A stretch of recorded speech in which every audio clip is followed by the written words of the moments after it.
Hello, good morning. അപ്പോൾ ഇന്നൊരു special day ആണേ.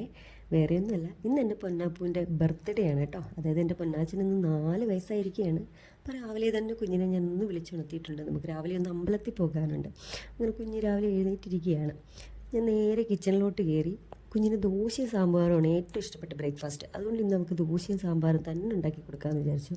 അതിന് വേണ്ടിയിട്ട് കഷ്ണങ്ങളും പരിപ്പും എല്ലാം കൂടെ കുക്കറിനകത്തോട്ട് വെച്ച് ഞാനിന്ന് അടുപ്പിലോട്ട് വെച്ചിട്ടുണ്ട് കേട്ടോ. ഗ്യാസ് സ്റ്റവ് ഒക്കെ ഓൺ ചെയ്ത് അടുപ്പിൽ വെച്ചിട്ടുണ്ട്. അപ്പോൾ അത് അവിടെ നിന്ന് വെന്ത് വരുമ്പോഴേക്കും നമുക്ക് ദോശയ്ക്കുള്ള മാവൊക്കെ ഒന്ന് തയ്യാറാക്കിയെടുക്കാം. അപ്പോൾ ദോശമാവിനകത്ത് ഞാൻ ഉപ്പൊക്കെ ചേർത്ത് നന്നായിട്ട് മിക്സ് ചെയ്ത് മാറ്റി വെച്ചിട്ടുണ്ട്. സാമ്പാർ അപ്പോഴേക്കും അവിടെ ഇരുന്ന് വെന്ത് നമ്മളെ വിളിച്ചോളും. അപ്പോഴേക്കും നമുക്ക് വരാം. നമുക്ക് ഇനി കുറച്ച് പണികൾ പുറത്തുണ്ട് കേട്ടോ. മുറ്റം തൂക്കാനും അങ്ങനെ കുറച്ച് ക്ലീനിങ് പരിപാടികളുണ്ട്. അപ്പോൾ അതൊക്കെ ഒന്ന് ചെയ്തിട്ട് വരുമ്പോഴേക്കും കുഞ്ഞും അവിടെ ഒന്ന് റെഡിയാവും. കുഞ്ഞിനെ ബ്രഷൊക്കെ ചെയ്ത് നമുക്ക് കുളിപ്പിച്ചൊക്കെ റെഡിയാക്കി നിർത്താം. ഇടയ്ക്കിടയ്ക്ക് ഞാൻ എൻ്റെ കുഞ്ഞിക്കിളി എടുത്തും കൂടി പോകുന്നുണ്ട് കേട്ടോ. അവളവിടെ കിടന്ന് ഉറങ്ങുമല്ലേ. ഇടയ്ക്കിടയ്ക്ക് പുള്ളിക്കാരി ഇങ്ങനെ വിളിക്കാറുണ്ട് എഴുന്നേറ്റിരുന്ന്. അപ്പോൾ ഇടയ്ക്ക് അവളുടെ അടുത്തോട്ട് കൂടി പോകും. എന്നിട്ട് നമ്മൾ അമ്പലത്തിൽ പോകാനായിട്ട് റെഡിയായി കേട്ടോ. പൊന്നാച്ചൻ്റെ ബർത്ത്ഡേയുടെ ഡ്രസ്സാണ് ചെറിയമ്മ എടുത്തു കൊടുത്തതാണ്. എന്നിട്ട് പൊന്നാച്ചൻ്റെ ബർത്ത്ഡേ ഗിഫ്റ്റാണ് കേട്ടോ. അച്ഛൻ വാങ്ങിക്കൊടുത്ത സൈക്കിളാണ് ബർത്ത്ഡേ ഗിഫ്റ്റായിട്ട്. അങ്ങനെ നമ്മൾ നേരെ അമ്പലത്തിൽ വന്നു. അമ്പലത്തിൽ നല്ല തിരക്കുണ്ടായിരുന്നു. മൃത്യുഞ്ജയ ഹോമമൊക്കെ ഉണ്ടായിട്ട് നല്ല തിരക്കുണ്ടായിരുന്നു. അമ്പലത്തിലൊക്കെ തൊഴുത് നമ്മൾ വീട്ടിൽ വന്നു. കുഞ്ഞതാണ്ട് ദോശയും സാമ്പാറും ഒക്കെ ബ്രേക്ക്ഫാസ്റ്റായിട്ട് കൊടുത്തു. ഇന്ന് നമ്മൾ പൊന്നാച്ചൻ്റെ ബർത്ത്ഡേ ആയിട്ട് ബിരിയാണിയാണ് ഉണ്ടാക്കുന്നത് കേട്ടോ. ഞാൻ സദ്യ ഉണ്ടാക്കാമെന്നും പറഞ്ഞിരിക്കുമായിരുന്നു. അപ്പോൾ അവൾ പറഞ്ഞു അവൾക്കിന്ന് ബിരിയാണി മതിയെന്ന്. അപ്പോൾ അവളുടെ ആഗ്രഹമല്ലേ, അതിന് വേണ്ടിയിട്ട് ഞാൻ ബിരിയാണി ഉണ്ടാക്കാനായിട്ട് കളത്തിൽ വെള്ളമൊക്കെ വെച്ചു കേട്ടോ. എൻ്റെ ഇനി പച്ചക്കറി എടുക്കുകയാണ്. അതിന് വേണ്ടിയിട്ട് ഞാൻ ക്യാരറ്റും തക്കാളിയും പച്ചമുളകും ഒക്കെ എടുത്തിട്ടുണ്ട്. ഈ ബോക്സ് കണ്ടില്ലേ, നല്ല ബോക്സാണ്. ഞാൻ ഫ്ലിപ്കാർട്ടിൽ നിന്ന് വാങ്ങിച്ചതാണ്. പച്ചക്കറികളൊക്കെ നമുക്ക് നല്ല ഫ്രഷായിട്ട് കുറേ നാൾ സൂക്ഷിച്ച് വെക്കാനായിട്ട് പറ്റും കേട്ടോ. നല്ലൊരു കണ്ടെയ്നറാണ്. അതുകൊണ്ട് ഈ ബോക്സിനകത്ത് പച്ചമുളക് ഏതാണ്ട് 1 മാസത്തോളമായി ഞാൻ ഈ പച്ചമുളക് ഇതിനകത്ത് ഇങ്ങനെ സൂക്ഷിക്കുകയാണ്. ഇപ്പോഴും നല്ല ഫ്രഷായിട്ടിരിക്കുകയാണ് കേട്ടോ. നല്ലൊരു കണ്ടെയ്നറാണ് കേട്ടോ. നമുക്ക് ഫ്രിഡ്ജ് ഓർഗനൈസ് ചെയ്യാനായിട്ടൊക്കെ പറ്റിയ നല്ലൊരു കണ്ടെയ്നർ സെറ്റാണിത്. 4 സെറ്റായിരുന്നു കേട്ടോ. അപ്പം ഞാൻ അതിന് വേണ്ടി എൻ്റെ പച്ചക്കറികളും ഒക്കെ എടുത്തു വെച്ചിട്ടുണ്ട്. അപ്പോഴേക്കും അരിയൊക്കെ തിളയ്ക്കുന്നുണ്ട് കേട്ടോ. ഇടയ്ക്ക് ഇതാണ്ട് കറണ്ടൊന്ന് പോയതാണ്, ഇരുട്ട് വന്നത്. അപ്പോൾ അരി ഞാൻ വെള്ളത്തിൽ അരി നന്നായിട്ട് വേവിച്ചിട്ട് ഊറ്റിയെടുക്കാമെന്ന് വിചാരിച്ചിട്ട് ചെയ്യുകയാണ്. അപ്പോഴത്തേക്ക് നമുക്ക് ചിക്കൻ കറിക്കുള്ള ഉള്ളിയൊക്കെ ഒന്ന് വഴറ്റിയെടുക്കാം. ഇതൊരു വലിയ ചട്ടിക്കലമാണ് കേട്ടോ. എൻ്റെ കയ്യിൽ കുറേ കളക്ഷൻസ് ഉണ്ടെന്ന് ഞാൻ നേരത്തെ വീഡിയോയിൽ പറഞ്ഞിട്ടുണ്ട്. ചട്ടിക്കലത്തിൻ്റെ ഇത് വലിയൊരു ചട്ടിയാണ്. ഏറ്റവും താഴെ ഇങ്ങനെ കിടക്കത്തതേ ഉള്ളൂ. അപ്പോൾ വീഡിയോയിൽ കാണുമ്പോൾ നിങ്ങൾക്ക് എത്രത്തോളം വലിപ്പം തോന്നുന്നുണ്ടെന്ന് എനിക്ക് അറിയില്ല. എന്തായാലും വലിയൊരു ചട്ടിക്കലമാണിത്.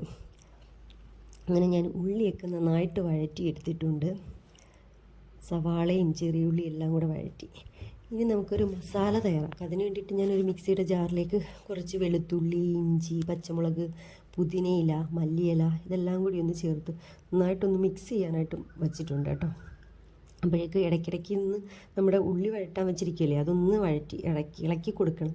ഞാൻ ആ കൗണ്ടർ ടോപ്പിൽ കയറിയെങ്കിൽ ഇരുന്നു. കാരണം കുറേ നേരം നിൽക്കുമ്പോൾ എനിക്ക് കാല് കഴിക്കാറുണ്ട്. ഇതെൻ്റെ നിത്യമുള്ളൊരു പരിപാടിയാണ് കേട്ടോ. ഇതുപോലെ എന്തെങ്കിലുമൊക്കെ ചെയ്തുകൊണ്ടിരിക്കുമ്പോൾ ഞാൻ ആ കൗണ്ടർ ടോപ്പിൽ ഒന്ന് കയറിയിരിക്കാറുണ്ട്, ജസ്റ്റ് കാലയ്ക്കൊന്ന് വേദനിക്കുമ്പോൾ. അപ്പോഴേക്കും ഞാൻ ആ മസാല ഒന്ന് മിക്സ് ചെയ്തെടുത്തിട്ടുണ്ട്. ഇനി നമുക്ക് നമ്മുടെ പൊടികളൊക്കെ ഒന്ന് ഇട്ട് കൊടുക്കാം കേട്ടോ. മുളക് പൊടി, മല്ലിപ്പൊടി, മസാലപ്പൊടി, കുരുമുളക് പൊടി, മഞ്ഞൾപ്പൊടി ഇതെല്ലാം ചേർത്ത് നന്നായിട്ടൊന്ന് വഴറ്റി കൊടുക്കാം. ഞാൻ ചിക്കനൊന്നും മിക്സ് ചെയ്ത് വെച്ചിട്ടില്ല. ചിക്കനകത്ത് സാധാരണ നമ്മൾ ചിലപ്പോഴൊക്കെ ചിക്കൻ കറി വയ്ക്കുമ്പോൾ മസാലകളൊക്കെ പുരട്ടി നേരത്തെ മാറ്റി വയ്ക്കാറില്ലേ. ഞാൻ ഇത്തവണ അങ്ങനെയൊന്നും ചെയ്തിട്ടില്ല, ബിരിയാണിക്കല്ലേ. അപ്പം അധികമൊന്നും മസാല ഇങ്ങനെ അതിനകത്ത് പിടിച്ചിരിക്കേണ്ട. നമ്മുടെ കറിയുടെ ഒരു മസാല ഉണ്ടല്ലോ, അതതിനകത്ത് പിടിച്ചാൽ മതി. ബിരിയാണിക്കകത്ത് നമ്മൾ മേടിക്കുമ്പോൾ ഒരു ജസ്റ്റ് ഒരു വലിയ കളറില്ലാതല്ലേ കിട്ടുന്നത്. അപ്പോൾ ആ രീതിയിൽ തന്നെ ചെയ്യാമെന്ന് ഞാൻ വിചാരിച്ചു. അങ്ങനെ നമ്മൾ ചിക്കൻ കറി എല്ലാം ഒന്ന് റെഡിയാക്കാനായിട്ട് എല്ലാം ചെയ്ത് വെച്ചിരിക്കുകയാണ്.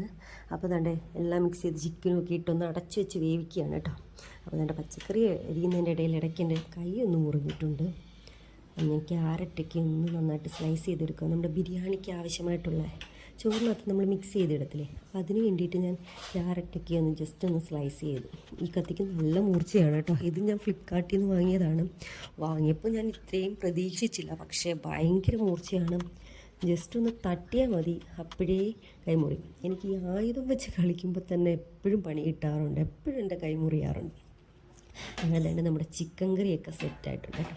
ഇനി ഞാൻ റൈസൊക്കെ ദമ്മിലിട്ടിട്ടുണ്ടായിരുന്നു. വേണ്ടേ, എങ്ങനെയുണ്ട്? ദമ്മ് ചെയ്ത് വെച്ചതാണ്. വലിയൊരു പാത്രത്തിലാണ്, ഏറ്റവും താഴെ കിടക്കുവാണ് ചോറ്. നമ്മൾ കുറച്ച് പേരെല്ലാം ഉള്ള, ഞാനും ഹസ്ബൻഡും മോളും പിന്നെ അമ്മ വന്നിട്ടുണ്ട്. ഇതാണ് നമ്മുടെ ചിക്കൻ ബിരിയാണി കേട്ടോ. ചോറ്, അച്ചാറ്, സലാഡ്, പപ്പടം, ബിരിയാണി ഇതെല്ലാം കൂടെ കൂട്ടി ഉച്ചയ്ക്ക് നന്നായിട്ട് കഴിച്ചു. കുഞ്ഞിന് ഭയങ്കര സന്തോഷം. പിന്നെ മോളുടെ ബർത്ത്ഡേ ആയിട്ട് നമ്മുടെ അയൽപക്കത്തെ വീട്ടുകളിലൊക്കെ കൊടുക്കാൻ വേണ്ടിയിട്ട് ഞാൻ കുറച്ച് പായസം ഉണ്ടാക്കിയിട്ടുണ്ട് കേട്ടോ. അതിൻ്റെ റെസിപ്പീസൊന്നും കാണിച്ചിട്ടില്ല. ഇനി ഇതാണ് നമ്മുടെ പൊന്നാച്ചൻ്റെ ബർത്ത്ഡേ കേക്ക്. എൻ്റെ കസിൻ സിസ്റ്ററിൻ്റെ ഫ്രണ്ട് ഉണ്ടാക്കി തന്നെയാണ് കേട്ടോ. ഒന്നും പറയാനില്ല, ഭയങ്കര ടേസ്റ്റായിരുന്നു കേട്ടോ. നമ്മൾ ഫലൂഡ കേക്കായിരുന്നു പറഞ്ഞിരുന്നത്. ഭയങ്കര ടേസ്റ്റ് എന്ന് വെച്ചാൽ ഭയങ്കര ടേസ്റ്റ്, ഇത്രയും പ്രതീക്ഷിച്ചില്ല. അങ്ങനെ നമ്മൾ കേക്കൊക്കെ മുറിച്ചു പൊന്നാച്ചന് കൊടുത്തു. അതേണ്ടേ അച്ഛൻ വന്ന് പൊന്നാച്ചൻ്റെ വായിൽ വെച്ച് കൊടുക്കുകയാണ്. കുഞ്ഞിക്കിളിക്കും ഒക്കെ കേക്ക് കൊടുത്തു. ഇത് ഹസ്ബൻഡിൻ്റെ സഹോദരിയുടെ മകനാണ് കേട്ടോ. അങ്ങനെ നമ്മൾ കേക്കൊക്കെ കട്ട് ചെയ്തു. ഭയങ്കര ഹാപ്പിയാണ്. പിന്നെ ഇത് സന്ധ്യയ്ക്ക് നമ്മൾ ട്യൂഷൻ ടീച്ചറിൻ്റെ വീട്ടിലോട്ട് പോയതാണ് പൊന്നാച്ചൻ്റെ. ടീച്ചർ ഗിഫ്റ്റായിട്ട് മോൾക്ക് ബുക്കും പേനയും ഒക്കെ കൊടുത്തു.